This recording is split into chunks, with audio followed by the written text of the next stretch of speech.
Hi guys, so today we're going to focus on a topic that causes a little bit of debate in the photography world, especially in the wedding photography world, and that is whether to keep your prices on your website. This is one of those subjects that gets a lot of heated debate on Facebook forums and all that kind of stuff. And in my 17 years of being a wedding photographer, I have definite opinions on the right way to do this, but that is just my opinion and you might completely disagree with me. But I'm going to tell you the pros and cons of having your prices on your website or not. I'll also talk to you about exactly how I price my own wedding photography, and I'm going to give you one exception to the rule about how I feel about having your prices on your website. So let's start with the pros of not having your prices on your website for your wedding photography. First of all, you're pretty much guaranteed to get more inquiries. Now, those inquiries might be via social media, or they might be via email probably, and occasionally people do actually still pick up the phone and speak to you in person. And having a lot of inquiries,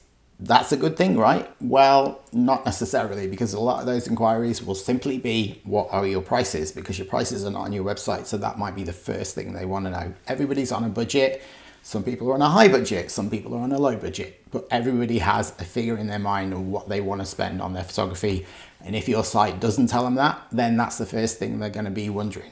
So if you think having a lot more inquiries, even though a lot of those inquiries are just going to be asking you about price, is a good thing, then maybe you want to leave your website without the prices on, and that kind of opens up a dialogue at least, even if the people may not be expecting to spend as much as you're charging, but you might be able to talk to them about your photography, get your personality across, start that dialogue, and maybe win them over and get them to spend a little bit more than they were expecting. You can have a template for your emails where you just copy and paste your reply with all the information they possibly need, and then that is done. You don't really have to go to too much effort to reply to emails, and if your prices are then in the email and you've told them a bit more about how you do things, maybe that'll help them make the decision. But that information, in my opinion, should probably already be on your website. Opening up an email dialogue or even speaking to somebody on the phone or online allows you to start asking them questions about their wedding and deciding whether maybe you'd be a good fit as their photographer, maybe you wouldn't, and also setting some expectations. So at least people are contacting you, even if they don't know your prices.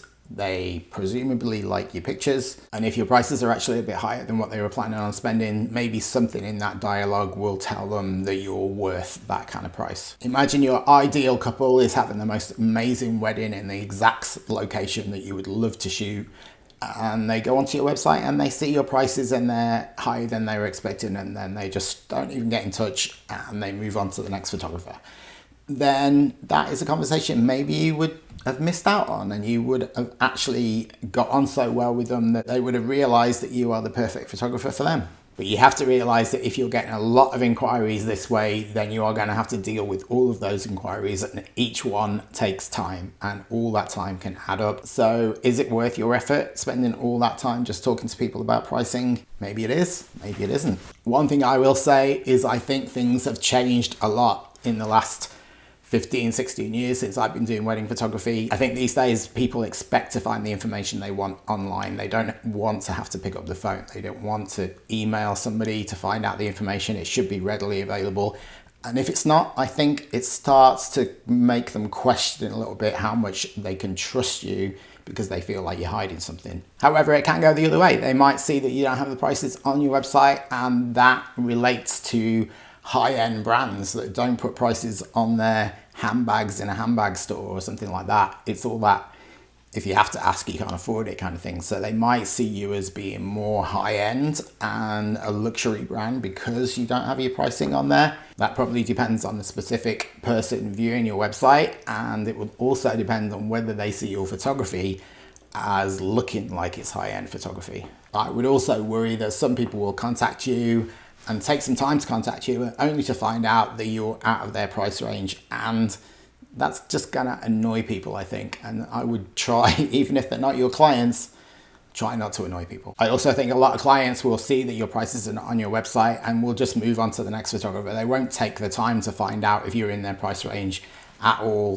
There's so much choice out there these days that they will just move on and look for somebody where the prices are on the website and they feel the transparency is there and they can start that dialogue knowing that at least they have the budget. I know personally for me, if I go onto any website and I'm thinking about spending money on something, whether it's buying a product or something else, if the price is hard to find or isn't there at all, it just really annoys me and makes me not want to purchase from that company. I feel like I'm being tricked somehow, and that just leaves a bit of a bad taste in my mouth. And that is why I personally keep my website with the prices very clear and very transparent. I like simplicity. It's another reason why I don't price my wedding photography or anything else with 99 at the end of it, because I feel like that's, again, it's trying to trick people into thinking you're $1 cheaper than a rounded off figure. So I just like it when things are simple, transparent. It avoids any false expectations and hopefully sets the relationship off with this new client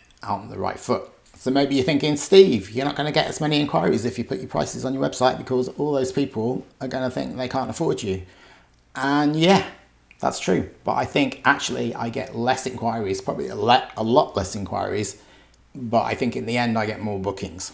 And that is the most important thing. I might not be getting all the inquiries, but I'm getting enough inquiries, and those inquiries are the right kind of inquiries from the right kind of couples. And when I do eventually have a conversation, hopefully with these couples about photographing their wedding potentially, the conversation is never about price. It's almost always about my style of photography, what they want from the day, the value that I'm going to bring, and value is a much more important word than pricing. Another thing that sharing your pricing does is it positions you in the marketplace. There are clients out there who are looking for quality and maybe even a luxury brand for their wedding, and seeing that you're a higher price photographer can actually tell them that that is what they're dealing with. They're dealing with a professional photographer, hopefully with experience, hopefully with a great portfolio, and that is what they're looking for, and they're willing to pay for that. My ideal wedding clients value photography. They don't just want somebody to come along and take a few snaps.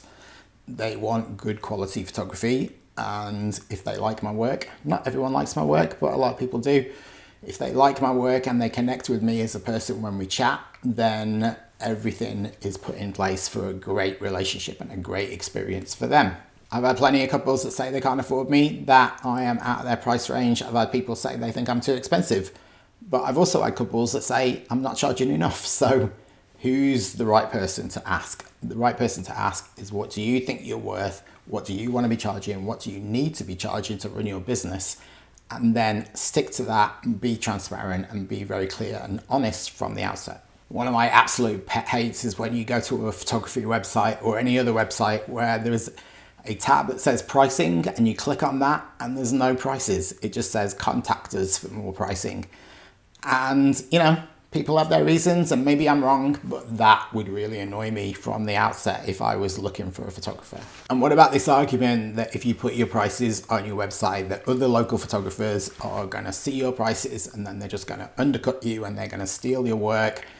Well, to that I would say, let them try. If their work is up to a similar quality and the experience they give their clients is up to a similar quality, then fair play. Maybe I am going to lose some clients to them, but I don't think anybody who's deliberately undercutting other photographers is going to have the experience and the portfolio to back it up to be as good as me or you or whoever. It should be your photography portfolio, it should be your branding, it should be your personality, it should be the trust you build, and it should be everything about your business that makes it worth what you're charging and makes it seem of good value.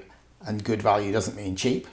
Good value means good value. It's value for money, even if it's a higher price. So I do see the reasons for leaving the prices off your website. And if that's something that you think works for you, then absolutely go for it. But for me personally, in this year, I think having the prices on your website and being clear about what you're offering from the outset is really, really important. And for me, it makes sure that I get the right kind of clients. Do you want a lot of inquiries or do you want the right inquiries? Now, I mentioned earlier that there is an exception to the rule, and I think the exception is if you're an absolute beginner, maybe you're not getting tons of inquiries anyway, and you just want as many inquiries as you can, and you want to have a conversation where you can try and price accordingly depending on the inquiry. And maybe you'll get inquiries where you might want to charge a little bit less because it's going to lead to other work. Now be very careful about that, and I've done videos about this in the past. Don't work for free unless you're guaranteed to make a living because of that job, and it's going to help you get more jobs in the future. Don't undercut yourself just to get a job when you don't really need to. You might regret it later.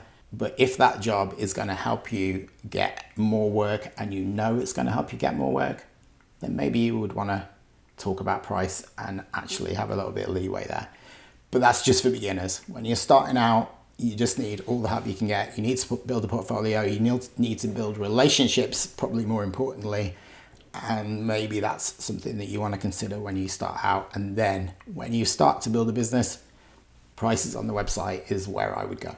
So do you agree or disagree? Or have you got your own experience on this? I'd love to hear your comments below. So leave me a comment about whether you like prices on your website, prices off your website. Another thing that you could do, which I know a lot of people do and can work quite well, is somewhere in between. And that means putting wedding photography prices start at and then have a certain price. So at least you give people a ballpark figure of what to expect, and then you can start that conversation from there, or then you can send them an email with more information about exactly what is included in prices and their different options. So maybe that's something to consider. Prices start at da-da-da-da. So I'd love to hear from you guys. If you've got any comments about whether you have prices on your website, leave the prices off the website, or whether you've experimented with both, leave me a comment below. If you've got any questions, I'll try and answer any of those questions that you leave below as well. And otherwise, we will see you in the next video. And as ever, thanks for watching.